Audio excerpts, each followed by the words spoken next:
Saidam students, welcome back. Today we will be doing a revision of our chapter 7, the chapter 7 of history, the administration of Swaraj.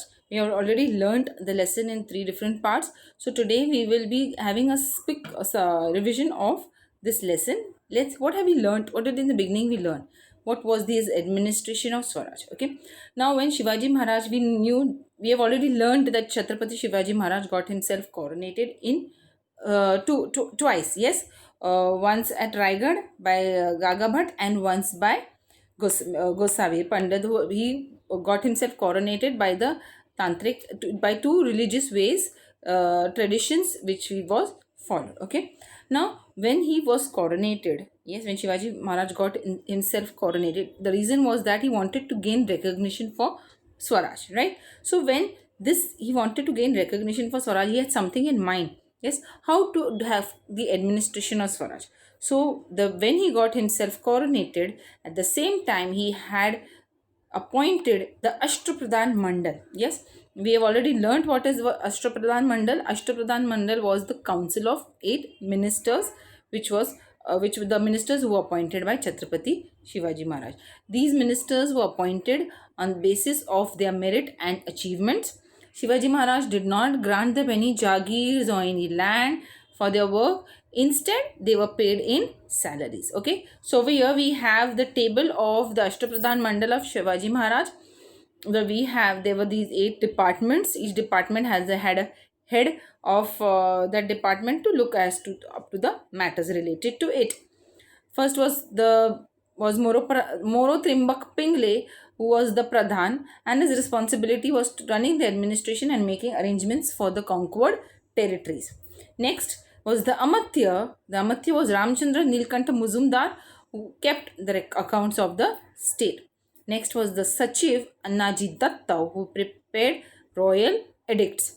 Dattaji Trimbakar Vaknis was the Mantri, was responsible for the correspondence. Hambirrao Mohite was the Senapati, organization of the army and protection of the kingdom. Ramchandra Trimbak Dabir, he was the Sumant, he was responsible for foreign relations. Niraji Ravji was the Nyayadhish, he was there for dispensing justice. And Moreshwar Pandit Rao was the Pandit Rao looking after religious matters. So these were the 8 of the Ashtapradhan Mandal, or the council of 8 ministers. Okay, and Shivaji Maharaj, he only had the authority, had the power to appoint any minister or to remove any minister from his office. Okay, so this was these council of ministers was appointed on the day during the coronation time of Shivaji Maharaj. Let's go ahead. Policy regarding agriculture. Yes, as we know that India is an agricultural country, so agriculture was the main occupation in villages, and Shivaji Maharaj knew the importance of agriculture and he paid attention to the welfare of farmers. Annaji Datta was given the responsibility for organizing the land revenue system, and even the officers were warned not to collect any extra revenue. Okay, so Shivaji Maharaj had so everything in a proper manner as to planned accordingly, so that there would not be any kind of malpractices or any kind of harassment towards the farmers. So in that way Shivaji Maharaj had planned about the agricultural policy, the land revenue, and regarding everything. Not only that, not only collecting the land revenue. Okay, so these officers were also warned not to collect extra revenue other than what was the fixed amount. Yes, and peasants were encouraged to bring uncultivated land under cultivation. So such type of motivation, such type of encouragement was given to the peasants also. And even cases if the crops failed due to any natural calamity or any invasion, remissions were granted in land revenue and other taxes. Remissions means they were given, you can say, they were not compelled to pay that land revenue. So obviously they were peasants were facing losses because of natural calamity or enemy invasion. So from where would they pay? Okay, so they were given remissions regarding that. And the peasants were also provided with bullocks, plows and good seed for sowing. Village economy. Now I see in a village, we already know that agriculture is the main was the main occupation in villages. There were other occupations as well which supplemented agriculture. Yes, so in villages, many occupations developed to supplement agriculture. Artisans in the village produced goods and fulfilled the needs of the local people. In this sense, a village was a self-sufficient union. Okay, now whatever the farmers used to produce, a definite share of the farm produce was given to these artisans by the farmers, and this share is called as the baluta. So there were the bala balutedar, 12 balutedars, we call it bara balutedars. Okay, so this share was given, of the farm produce was given to these artisans by the farmers for rendering their services in the village. So in and all, a village was a self-sufficient unit. They were contented with whatever they had. Okay. Next, trade and business. Maharaj knew the importance of trade for the development of his kingdom. Merchants make goods available in plenty. Trade prospers, adding to the wealth. In the Ajnapatra, Maharaj's view about merchant is described that merchants are the ornaments of the kingdom and the glory of the king. Okay. Now, when things which were related to trade and business, Maharaj knew the importance of this trade and business, because if there would be trade and business, obviously it would add to the wealth, it would prosper, it would help the people to develop, it would be beneficial for the people. So according to the Ajna Patra, how were the merchants described? They were described as the ornaments of the kingdom and the glory of the king. Okay. Now, when we were talking about trade and business, there was this one instance that Shivaji Maharaj paid lot of importance in the development of trade. Now, it was, for example, it was regarding the salt industry in the Konkan region. Okay, how Shivaji Maharaj protected the salt industry in the Konkan region. It happened so that merchants used to buy import salt from the Portuguese territories and sell it in the local market. Yes, so what would happen? The local traders were at a loss because of this imported salt. So what Shivaji Maharaj did, he levied, okay, he imposed heavy duty, heavy taxes on this salt imported from the Portuguese territories. Now the only intention behind this was to decrease the sale of the imported salt and increase the sale of the local salt. So it would help the local people, to sell their salt and earn a living for themselves. So that was the motive. So he protected the salt industry in this way. Then we have the military organization. Now in the military, there were two divisions of the army. Shivaji Maharaj, it was the infantry and the cavalry. Infantry had officers such as Havaldar, Jumledar, etc. Now the chief of the infantry was the Sarnomat, who was the highest officer in the infantry. And so in the cavalry, there were two types of cavalrymen, namely the Shiledars and Bargairs. Now what is an infantry and cavalry? Infantry are the soldiers who go on foot, whereas cavalry, they have horses. They are on animals, horses or elephants. So they use these animals in their warfare. So they are called as a cavalry. So the military organization of Shivaji Maharaj had two divisions, infantry and cavalry. Okay, so the infantry and cavalry were two divisions of the army of Shivaji Maharaj. And in the infantry, Sarnobat was the highest officer. And in the cavalry also, there were two type of cavalrymen, namely the Shiledars and the Bargirs. Now who are the Shiledars? The Shiledar had his own horse and weapons. The Bargir was provided with a horse and weapons by the state. The Bargirs were more in number. The ranks of the cavalry officers were similar to those of the infantry officers. The highest officer in the cavalry was the Sarnomat. Netuji Palkar, Prataplao Gujar, Hambirao Mohite were some of the famous Sarnomats. Okay, so in the cavalry, there were two types of cavalrymen, the Shiledars and the Bargirs. Shiledars had their own horses and weapons, whereas the Bargirs were the soldiers who were provided with weapons and the horses by the state. And in comparison to Shiledars, Bargirs were more in number. And the ranks of the cavalry officer was similar to those of the infantry officers. Like there was this, the Jumledar, the Sarnobat, also like how was the Sarnobat the highest officer in the infantry. Similarly, the highest officer in the cavalry was also the Sarnobat. So over here, no differentiation or discrimination was made. Okay, and some of the famous Sarnobats were Netoji Palkar, Prataprao Gujar, and Hambirao Mohite. Okay, so this is the infantry of Chhatrapati Shivaji Maharaj. The cavalry, you can see the soldiers on the horses having their own weapons. Again, this is how a cavalryman looks like, with his own horse and weapons. Next, the intelligence department.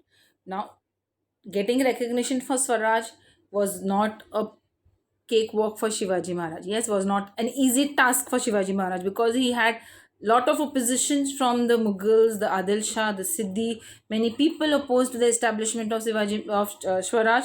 So, as for the protection of Swaraj from its enemy was very important.